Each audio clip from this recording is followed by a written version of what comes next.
India और UK ने एक recently free trade agreement sign किया है।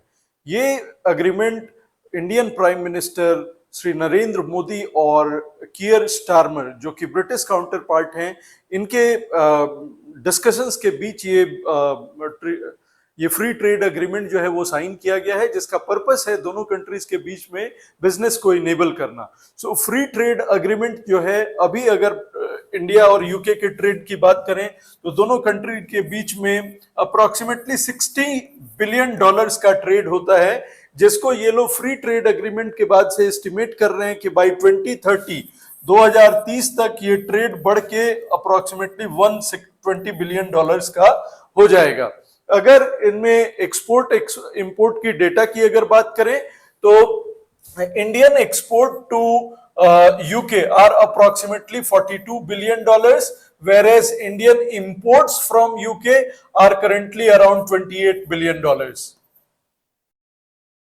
So इस फ्री ट्रेड अग्रीमेंट का पर्पस है कि दोनों कंट्रीज के बीच में ट्रेड को इनेबल करना, दोनों they work closely as partner countries, bilateral relations को इंप्रूव करना।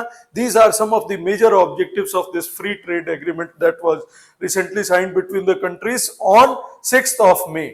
सो इंडिया और यूके के बीच में जो फ्री ट्रेड अग्रीमेंट साइन हुआ है, उसके अगर की ऑब्जेक्टिव्स की बात की जाए तो पहला की ऑब्जेक्टिव है of course to boost trade and investment between the two countries, create jobs, creation of jobs both in India as well as UK, and strengthen bilateral ties and act as a model for future trade agreements that India could do with, say, European Union or United States of America.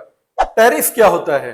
Tariff को आप ऐसे समझिए कि कोई country अगर कोई सामान import कर रही है या कोई कंट्री एक्सपोर्ट किसी दूसरे कंट्री में कर रहा है, तो इंपोर्टिंग कंट्री जो है वो जिस सामान को इंपोर्ट करती है उस सामान के कॉस्ट पे कुछ टैक्सेस लगा देती है।